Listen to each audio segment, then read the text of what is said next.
ഇക്കഴിഞ്ഞ ദിവസം നമ്മളുടെ ചാനലിൽ ചൂടുകാലത്തെ പ്രതിരോധിക്കാൻ നമ്മുടെയൊക്കെ കൈവശമുള്ള എയർ കണ്ടീഷണർ എങ്ങനെ കൃത്യമായിട്ട് ഉപയോഗിക്കാമെന്ന വിഷയത്തെക്കുറിച്ചൊരു വീഡിയോ ചെയ്തിരുന്നു.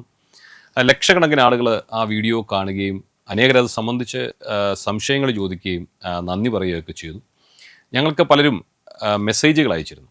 ചിലർ പറയുന്നു സിക്കൊപ്പം ഫാൻ ഉപയോഗിച്ചാൽ അത് സിയുടെ പ്രവർത്തനത്തെ വളരെ പ്രതികൂലമായി ബാധിച്ച് കേടായി പോകും എന്നൊക്കെ. അത് കേട്ട ഉടൻ തന്നെ പലരും ചോദിച്ചു, അങ്ങനെയാണെങ്കിൽ ഈ പറഞ്ഞൊന്നും ശരിയാവത്തില്ലല്ലോ, സിയുടെ ഒപ്പം ഫാൻ ഇട്ടാൽ നമുക്ക് വലിയ സാമ്പത്തിക നഷ്ടം ഉണ്ടാകുമല്ലോ. അങ്ങനെ പലരും കൺഫ്യൂഷനിലായിപ്പോയി. വാസ്തവത്തിൽ സത്യം എന്താണെന്ന് അറിയാമോ? ഇത് സംബന്ധിച്ച് വിദഗ്ധരുടെ അഭിപ്രായം ഞാൻ നിങ്ങളോട് പറയാം. സിക്കൊപ്പം ഫാൻ ഉപയോഗിക്കുന്നത് തീർച്ചയായും ഗുണകരമാണ്. പലരും വിചാരിക്കുന്നത് ഫാൻ ഇട്ടാൽ സിയുടെ തണുപ്പ് കുറഞ്ഞു പോകുമെന്നാണ്. എന്നാൽ യഥാർത്ഥത്തിൽ ഇത് സിയുടെ പ്രവർത്തനം കൂടുതൽ കാര്യക്ഷമമാക്കുകയാണ് ചെയ്യുന്നത്. ഇതിൻ്റെ പ്രധാന ഗുണങ്ങൾ ഇനി ഞാൻ പറയാം. തണുപ്പ് വേഗത്തിൽ മുറിയിൽ വ്യാപിക്കുന്നു. സിയിൽ നിന്നുള്ള തണുത്ത കാറ്റ് തറയോട് ചേർന്ന് നിൽക്കാനാണ് സാധ്യത. ഫാൻ കുറഞ്ഞ സ്പീഡിലിടുമ്പോൾ ഈ തണുത്ത കാറ്റ് മുറിയിലാകെ ഒരുപോലെ വ്യാപിക്കുവാൻ സഹായിക്കുന്നു. ഇനി അതുപോലെ തന്നെ ഫാൻ മുറിയിലെ തണുപ്പ് വേഗത്തിൽ എത്തിക്കുന്നത് കൊണ്ട് സിയുടെ സെറ്റിങ്സ് 2-3 ഡിഗ്രി കൂട്ടി വയ്ക്കാൻ നമുക്ക് സാധിക്കും. വിശദമായിട്ട് പറയാം. ഉദാഹരണത്തിന് 24 ഡിഗ്രിയിലാണ് നിങ്ങൾ സെറ്റ് ചെയ്യുന്നതെങ്കിൽ ഈ ഫാൻ ഇടുകയാണെങ്കിൽ നിങ്ങൾക്കത് 2 ഡിഗ്രി കൂട്ടി 26-ൽ സെറ്റ് ചെയ്ത് വെച്ചാലും 24-ൽ ലഭിക്കുന്ന അതേ കൂളിംഗ് നിങ്ങൾക്ക് ലഭിക്കും. ഇങ്ങനെ ചെയ്യുന്നത് വഴി ഏകദേശം 10% മുതൽ 15% വരെ വൈദ്യുതി ലാഭിക്കാൻ തീർച്ചയായിട്ടും കഴിയും. ഇനി അതോടൊപ്പം തന്നെ പറയാനുള്ളത്, ഇങ്ങനെ ചെയ്താൽ നിങ്ങളുടെ സിയുടെ ആയുസ് കുറയുകയല്ല, അത് കൂടുകയാണ്. അതിൻ്റെ കാരണം കൂടി പറയാം. മുറി പെട്ടെന്ന് തണുക്കുന്നത് വഴി നിങ്ങളുടെ സിയുടെ കംപ്രസറിന് കൂടുതൽ സമയം വിശ്രമിക്കാൻ പറ്റുന്നുണ്ട്. ഇത് സിയുടെ കംപ്രസറിലെ തേയ്മാനം കുറയ്ക്കാൻ സഹായിക്കും. അപ്പോൾ ആയുസ് കൂടുമല്ലോ, ശരിയല്ലേ? ഇനി ശ്രദ്ധിക്കേണ്ട കാര്യങ്ങൾ പറയാം. ഫാനിൻ്റെ സ്പീഡ് അത് ശ്രദ്ധിക്കണം. ഫാൻ എപ്പോഴും കുറഞ്ഞ സ്പീഡിൽ, ലോ ഓർ മീഡിയത്തിൽ മാത്രം ഇടുക. അല്ലാതെ കൊടുങ്കാറ്റ് പോലെ ഫുൾ സ്പീഡിൽ ഇട്ടാൽ ഈ പറഞ്ഞ പ്രയോജനം ലഭിക്കുകയില്ല. അങ്ങനെ ഫുൾ സ്പീഡിൽ ഇടുകയാണെങ്കിൽ മുറിയിലെ വായു അമിതമായി ഇളകുകയും അത് തണുപ്പ് അനുഭവപ്പെടുന്നത് തടയുകയും ചെയ്തേക്കാം. രണ്ടാമത്, ഈ സീലിംഗ് ഫാൻ വായുവിനെ താഴേക്ക് തള്ളുന്ന രീതിയിലാണ് കറങ്ങുന്നതെന്ന് നിങ്ങൾ ഉറപ്പുവരുത്തണം. ചുരുക്കത്തിൽ സിക്കൊപ്പം ഫാൻ ഉപയോഗിക്കുന്നത് മുറിയിൽ സുഖകരമായ തണുപ്പ് നിലനിർത്താനും കറണ്ട് ബില്ല് കുറയ്ക്കാനും സഹായിക്കുന്ന നല്ലൊരു രീതി തന്നെയാണ്. ഇങ്ങനെ ഉപയോഗിക്കുമ്പോൾ വൈദ്യുതി ലാഭിക്കാനും മെച്ചപ്പെട്ട തണുപ്പ് ലഭിക്കാനും സഹായിക്കുന്ന ചില പ്രായോഗികമായ കാര്യങ്ങൾ കൂടി ഇതോടൊപ്പം പറയാം.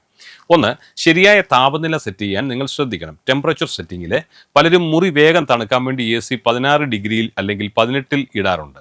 എന്നാൽ ഇത് കറണ്ട് ബില്ല് വല്ലാതെ കൂട്ടുമെന്ന് കഴിഞ്ഞ വീഡിയോയിൽ നമ്മൾ പറഞ്ഞിരുന്നല്ലോ. അപ്പോൾ എപ്പോഴും 24 ഡിഗ്രി മുതൽ 26 ഡിഗ്രി വരെ സെറ്റ് ചെയ്യുന്നതാണ് നിങ്ങൾക്ക് എല്ലാം കൊണ്ടും അനുയോജ്യം. കാരണം ഓരോ ഡിഗ്രി കൂട്ടുമ്പോഴും ഏകദേശം 6% മുതൽ 10% വരെ വൈദ്യുതി നിങ്ങൾക്ക് ലാഭിക്കാൻ കഴിയും. മറ്റൊന്ന്, കഴിഞ്ഞ വീഡിയോയിൽ പറഞ്ഞതുപോലെ ഫിൽട്ടറുകൾ വൃത്തിയാക്കി വെക്കേണ്ടത് അതിപ്രധാനമാണ്. സിയിലെ എയർ ഫിൽട്ടറുകളിൽ പൊടി പിടിക്കുമ്പോൾ വായു സഞ്ചാരം തടസ്സപ്പെടുകയും മുറി തണുപ്പിക്കാൻ കംപ്രസറിന് കൂടുതൽ സമയം പ്രവർത്തിക്കേണ്ടി വരികയും ചെയ്യും. അതിനാൽ 2 ആഴ്ചയിലൊരിക്കൽ ഫിൽട്ടറുകൾ സ്വയം ഊരി കഴുകി വൃത്തിയാക്കുന്നത് ഒരു ശീലമാക്കണം. അത് നിങ്ങൾക്ക് എല്ലാം കൊണ്ടും നന്നായിരിക്കും. പിന്നെ മുറിയിലെ വായു സഞ്ചാരം തടഞ്ഞു വെക്കണം. എന്ന് പറഞ്ഞാൽ സി പ്രവർത്തിക്കുമ്പോൾ ജനലുകളും വാതിലുകളും കൃത്യമായി അടച്ചിട്ടുണ്ടെന്ന് തീർച്ചയായും ഉറപ്പുവരുത്തണം. ചെറിയ വിടവുകളിലൂടെ പോലും തണുത്ത വായു പുറത്തുപോയാൽ സിക്ക് ലോഡ് കൂടുതൽ വരും. കൂടുതൽ സമയം കംപ്രസർ പ്രവർത്തിക്കേണ്ടതായി വരും. അതുപോലെ തന്നെ ജനലുകളിൽ കട്ടിയുള്ള തിരശ്ശീലകൾ ഉപയോഗിക്കുന്നത് പുറത്തെ ചൂടകത്തേക്ക് കിടക്കാതിരിക്കാൻ നിങ്ങളെ സഹായിക്കും. മറ്റൊരു പ്രധാനപ്പെട്ട കാര്യം ശ്രദ്ധിക്കേണ്ടത്, സി പ്രവർത്തിക്കുന്ന മുറിയിൽ അനാവശ്യമായി ലൈറ്റുകളോ മറ്റ് ഇലക്ട്രോണിക് ഉപകരണങ്ങളോ ഓൺ ചെയ്ത് വെക്കാതിരിക്കുന്നത് മുറി പെട്ടെന്ന് തണുക്കാൻ സഹായിക്കും. TV, കമ്പ്യൂട്ടർ, ലൈറ്റുകൾ തുടങ്ങിയവ പ്രവർത്തിക്കുമ്പോൾ പുറത്തുവിടുന്ന ചൂട് കംപ്രസറിന് ജോലിഭാരം കൂട്ടുന്നുണ്ട്. ഇനി അടുത്തത് വളരെ പ്രധാനപ്പെട്ട ഒരു കാര്യമാണ്. രാത്രിയിൽ ഉറങ്ങിക്കഴിഞ്ഞാൽ പുലർച്ചെ സമയം തണുപ്പ് കൂടി വരും, അല്ലേ? ആ സമയത്ത് സി തനിയെ ഓഫ് ആകാനോ അല്ലെങ്കിൽ താപനില തനിയെ കൂടാനോ ഉള്ള ടൈമർ അല്ലെങ്കിൽ സ്ലീപ്പ് മോഡ് ഓപ്ഷനുകൾ ഉപയോഗിക്കുക. സർവീസ് കൃത്യമായിട്ട് ചെയ്യുന്ന കാര്യത്തിൽ മടി വിചാരിക്കരുത്. വർഷത്തിലൊരിക്കലെങ്കിലും വിദഗ്ധനായ ഒരു ടെക്നീഷ്യനെ കൊണ്ട് സി സർവീസ് ചെയ്യിക്കുന്നത് അതിൻ്റെ കാര്യക്ഷമത, പ്രവർത്തനക്ഷമത കൂട്ടാനും അപ്രതീക്ഷിത തകരാറുകൾ ഒഴിവാക്കാനും നിങ്ങളെ തീർച്ചയായും സഹായിക്കും. മിക്ക പുതിയ സികളിലും കാണുന്ന വളരെ ഉപകാരപ്രദമായ ഒരു ഫീച്ചറാണ് എക്കോ മോഡ് അല്ലെങ്കിൽ എനർജി സേവർ മോഡ്. ഇതിന്റെ പ്രധാന പ്രത്യേകതകൾ ഞാൻ ഇനി പറയാം. എന്താണ് എക്കോ മോഡ് എന്ന് ആദ്യം തന്നെ ഒന്ന് പറയാം. സാധാരണഗതിയിൽ സി പ്രവർത്തിക്കുമ്പോൾ മുറിയിലെ താപനില നിങ്ങൾ സെറ്റ് ചെയ്ത അത്രയും എത്തിയാൽ കംപ്രസർ ഓഫ് ആവുകയും ആ സിയുടെ ഫാൻ മാത്രം പ്രവർത്തിക്കുകയും ചെയ്യും. എന്നാൽ എക്കോ മോഡിൽ സി കുറച്ചുകൂടി ബുദ്ധിപരമായിട്ടാണ്, ഇന്റലിജന്റ് ആയിട്ട് പ്രവർത്തിക്കും. അതായത് എക്കോ മോഡ് ഓൺ ചെയ്താൽ കംപ്രസർ അതിന്റെ പൂർണ്ണ ശേഷിയിൽ പ്രവർത്തിക്കുന്നതിന് പകരം കുറഞ്ഞ പവറിൽ പ്രവർത്തിക്കാൻ തുടങ്ങും. ഇത് പെട്ടെന്ന് തണുപ്പിക്കുന്നതിന് പകരം പതുക്കെയും സ്ഥിരതയോടെയും തണുപ്പ് മുറിയിൽ നിലനിർത്തി തരും. അതോടൊപ്പം തന്നെ ഫാൻ സ്പീഡ് ക്രമീകരണമുണ്ട്. മുറിയിലെ തണുപ്പ് കൃത്യമായ അളവിലെത്തിയാൽ ഫാൻ സ്പീഡും തനിയെ കുറയുന്നു. ഫാൻ എന്ന് പറയുമ്പോൾ നിങ്ങളുടെ മുകളിൽ കറക്കിക്കൊണ്ടിരിക്കുന്ന സീലിംഗ് ഫാനിൻ്റെ കാര്യമല്ല ഞാൻ പറഞ്ഞത്, എ സിയിലെ ഫാനിൻ്റെ കാര്യമാണ്. താപനിലയിലെ നേരിയ മാറ്റം പോലും ചില എ സികൾ എക്കോ മോഡിൽ ഇടുമ്പോൾ നമ്മൾ സെറ്റ് ചെയ്ത താപനിലയേക്കാൾ 1 ഡിഗ്രി അല്ലെങ്കിൽ 2 ഡിഗ്രി സെൽഷ്യസ് തനിയെ കൂടാൻ സാധ്യതയുണ്ട്. ഇത് നമുക്ക് വലിയ വ്യത്യാസവും തോന്നിക്കില്ലെങ്കിലും വൈദ്യുതി ലാഭിക്കാൻ ഇത് വലിയ പങ്ക് വഹിക്കുന്നുണ്ട്. അപ്പോൾ എപ്പോഴാണ് എക്കോ മോഡ് ഉപയോഗിക്കേണ്ടതെന്ന് അറിയാമോ? ആദ്യം സാധാരണ മോഡിൽ ഇട്ട് മുറി നന്നായി തണുപ്പിച്ച ശേഷം എക്കോ മോഡിലേക്ക് മാറ്റുന്നതാണ് ഏറ്റവും നല്ലത്. രാത്രികാലങ്ങളിൽ ഉറങ്ങുന്ന സമയത്ത് പുറത്തെ താപനില കുറവായതുകൊണ്ട് എക്കോ മോഡ് ഉപയോഗിക്കുന്നത് സുഖകരമായ ഉറക്കത്തിനും കറണ്ട് ലാഭിക്കാനും സഹായിക്കും. ഇനി മുറിയിൽ ആളുകൾ കുറവാണെങ്കിൽ, മുറിയിൽ 1-2 പേർ മാത്രമുള്ളപ്പോൾ എ സി ഫുൾ പവറിൽ പ്രവർത്തിപ്പിക്കേണ്ട ആവശ്യമില്ല.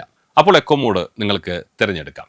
ഇതിൻ്റെ ഗുണങ്ങളിലൊന്ന് വൈദ്യുതി ലാഭം തന്നെയാണ്. സാധാരണ മോഡിനേക്കാൾ ഏകദേശം 20% മുതൽ 30% വരെ വൈദ്യുതി ലാഭിക്കാൻ എക്കോ മോഡ് നിങ്ങളെ സഹായിക്കും. കുറഞ്ഞ അളവിൽ മാത്രം ഊർജം ഉപയോഗിക്കുന്നത് വഴി കാർബൺ ഫുട് പ്രിന്റ് കുറയ്ക്കാൻ ഇത് സഹായിക്കും. ചുരുക്കത്തിൽ കറണ്ട് ബില്ല് പേടിക്കാതെ എ സി ഉപയോഗിക്കാൻ സഹായിക്കുന്ന ഒരു സ്മാർട്ട് ഫീച്ചറാണ് എക്കോ മോഡ്. ഈ വീഡിയോ കണ്ടു കഴിഞ്ഞ ഉടൻ തന്നെ നിങ്ങൾ നിങ്ങളുടെ റിമോട്ട് എടുത്തിട്ടൊന്ന് പരിശോധിക്കണം. നിങ്ങളുടെ എ സി റിമോട്ടിൽ ഈ എക്കോ മോഡ് എന്നുള്ള ബട്ടൺ ഉണ്ടോ എന്ന് നോക്കണം. അപ്പോൾ ഈ വീഡിയോ ശ്രദ്ധിച്ചതിന് എല്ലാവർക്കും ഞങ്ങൾ നന്ദി പറയുകയാണ്. മെയ് മാസം അവസാനിക്കുമ്പോഴേക്കും സാധാരണ വരാറുള്ളത് പോലെ മഴ വരട്ടെ. കൊടുംചൂടിൽ നിന്നുള്ള ബുദ്ധിമുട്ടിൽ നിന്ന് എല്ലാവർക്കും വേഗത്തിൽ തന്നെ ആശ്വാസം ലഭിക്കട്ടെ, രക്ഷപ്പെടാൻ സാധിക്കട്ടെ എന്ന് പ്രാർത്ഥിക്കുന്നു. ഇത്തരം ഇൻഫോർമേറ്റീവായ വാർത്തകളും വിഷയങ്ങളും സ്ഥിരമായി നിങ്ങളുടെ ഫോണിൽ ലഭിക്കാൻ ഈ ചാനൽ സബ്സ്ക്രൈബ് ചെയ്യുക. വീഡിയോകൾ ഇഷ്ടപ്പെട്ടാൽ മറ്റുള്ളവർക്ക് ഷെയർ ചെയ്ത് കൊടുക്കാനും മറക്കരുത്. മറ്റൊരു വിഷയവുമായി വീണ്ടും കാണാം. അതുവരെ എല്ലാവർക്കും ഞങ്ങളുടെ നന്ദി, നമസ്കാരം.